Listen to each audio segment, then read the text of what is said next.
dear friends. Welcome to the Black Salt Mirror. If you didn't know what this was behind me, you could actually believe that maybe it's a black salt mirror. But we'll get into that later. Today I wanted to talk to you about the devil.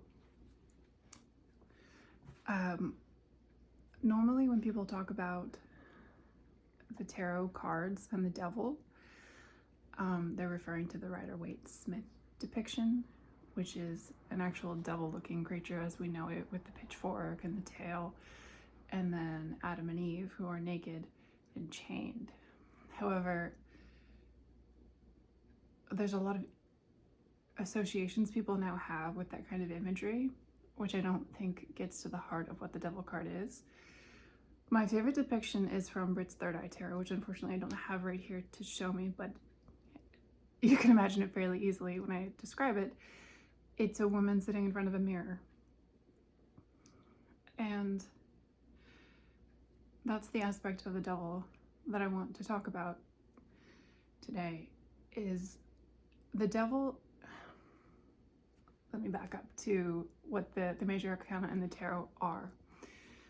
The 22 majors in the initial phase of the tarot deck, before you get to the suits, is the Fool's Journey. So it starts with the Fool, which is 0 and not actually part of the majors, because the Fool is you, and you go through every part of the Fool's journey in your life, many times repeatedly, because you do it in different aspects. Every step of learning, every cycle that you go through,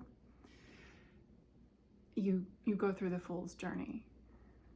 And in a way, you go through it through your entire life, because you are the Fool, you are the seed, then you come into knowing another, then you come into interacting with people around you, then you come into stresses and choices that you have to make throughout your journey. And along the way, the devil is in the second set, because it's 15, I believe. So the first 10 are more of an inward thing, knowing the self, knowing the other, having relations with the other, whereas the second set of 10 is much more esoteric. So the devil is the things that bind you. And in the traditional Rider-Waite-Smith, Adam and Eve are supposed to understand that they have the choice to take the chains off and walk away, that they are there of their own volition, because the whole story of Adam and Eve is about free will, and the whole story of your life is about free will and what you learn. So the depiction that I like the best in Brit's Third Eye Tarot is you as the devil, not because you are a devil in your life, but because of the mirror depicted in that imagery, in that you are your own biggest hurdle. You are your own worst critic, and you are the thing that prevents yourself from healing and growing. Because what makes us heal and grow in life is introspection and looking inside and being able to admit to ourselves that we didn't like something that we did, and that we want to be a better person, or that we want to do it differently next time, or that we want to attempt to get closer to what we intended. Because a lot of mistakes are coming from well-meaning places, and we just executed it improperly from inexperience, or from an emotion, or from a lack of knowledge. Sometimes it's completely unintentional, but they say hindsight is 20/20 because you have more information in hindsight always. So in my life, I've seen two categories of people. There are the categories of people that are fundamentally unwilling to be introspective, and thus continue to make the same mistakes over and over, and to have the same hurdles in their lives over and over. And then there's the other kind of person who can be kind of hard on themselves. And as a society, I think we're prone to tell people not to do that, not to say, oh, I screwed up, oh, that was stupid. But in reality, those are the thoughts that will create the kind of change or give you the impetus to make the change so that next time a similar situation comes up, you try something differently or you become a better person. Because that one time you did that, you didn't like the way it made you feel. You didn't like the consequences it had for someone else. So you don't do it again. And it's that kicking yourself that I shouldn't have done that. Am I a bad person? That's the thing that got you to never doing it again, or to doing it differently, or to being mindful of other people when you're out in the world, so that you can get what you want without injury to others. And the devil is interesting because the depiction in the traditional Rider-Waite-Smith is what we think of as demonic, with the horns and the tail and the cloven feet. But in reality, the best depictions of the devil are very attractive people, very charming people, people that tell you what you want to hear, people that help you to achieve things quickly and easily by cutting corners, by not following the rules that are set in place to protect you and others from foreseeable consequences. The actual devil in life, the external devil, is easy, it's attractive, it's comfortable, it's the most missed presence in a way. I like the depictions of very conventionally attractive men in very nice suits, smiling. There are a number of characters in shows.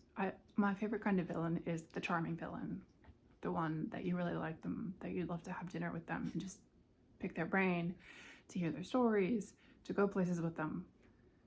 The things that make you feel good, that you have to quit or turn down, are the devil in your life. And the devil comes after a lot of hardship. It comes after the tower, and it comes after death. I believe death is 13. And then the tower, or is it the devil and then the tower? They come together in rapid succession. There's death, temperance,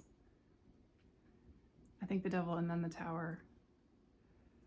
Because after you choose, that makes sense, because after you choose to realize, like Eve did, that she has free will, the construct falls down. And that is what the tower is. That is the paradigm coming down.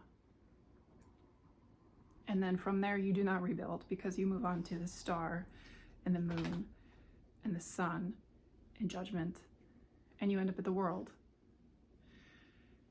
Because you realize after the paradigm has come down, you didn't need it.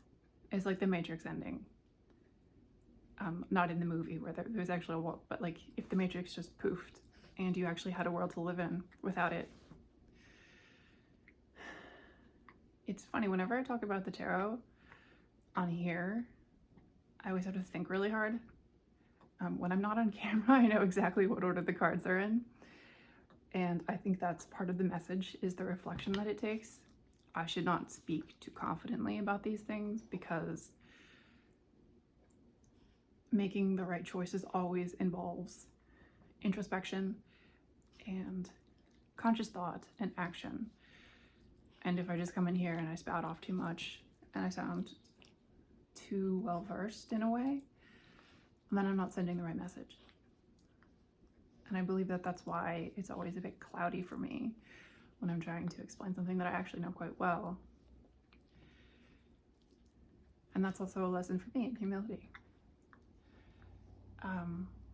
I don't need to look good giving you this message.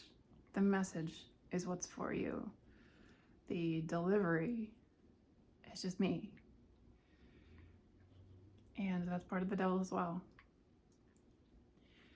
I'm sorry if you can hear my dog. He likes to lick my feet when I'm trying to do this. He's right. Very codependent. But he is also, I was going to talk about him. This is a good segue. There is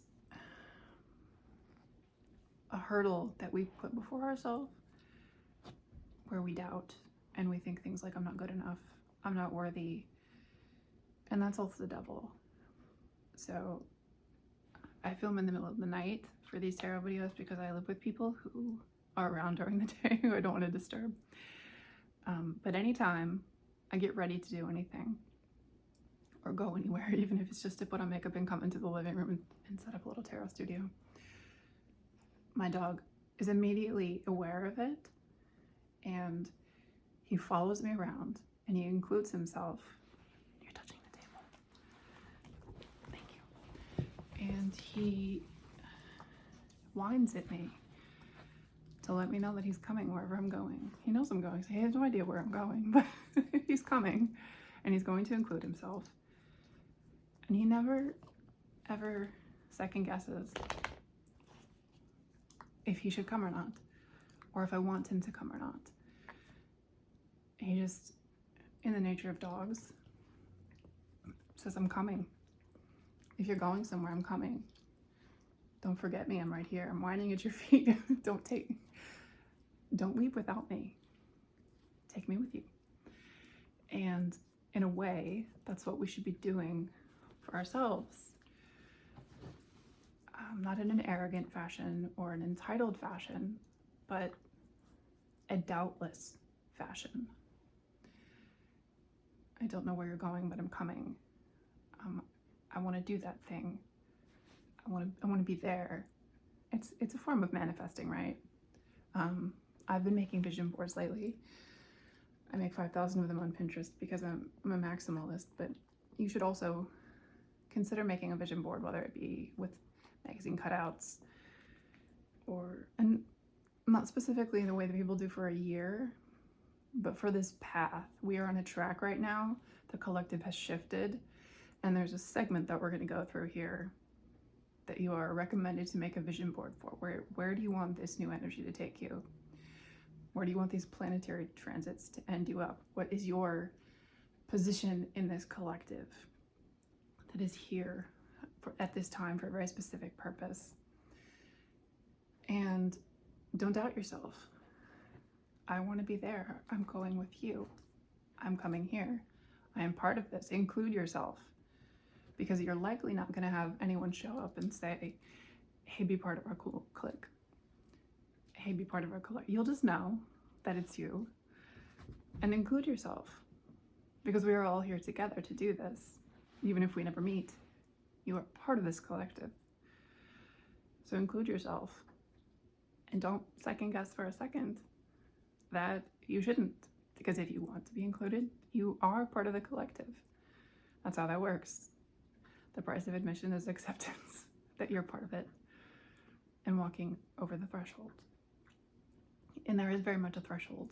I got that as I was preparing for this reading. That was the impetus for me to make this reading today, right now, was that you are standing at a threshold with me, with the rest of our collective. It's a small group right now, but we're going to be meeting up with bigger groups through the ways and means, the internet, the wires. But go to the threshold and walk over and include yourself, because you are ready and you've earned it. You've suffered enough, and now you are the front runners for this new world order and this new world that we came here to colonize. So that's the message. He's gone back to playing with his toy now.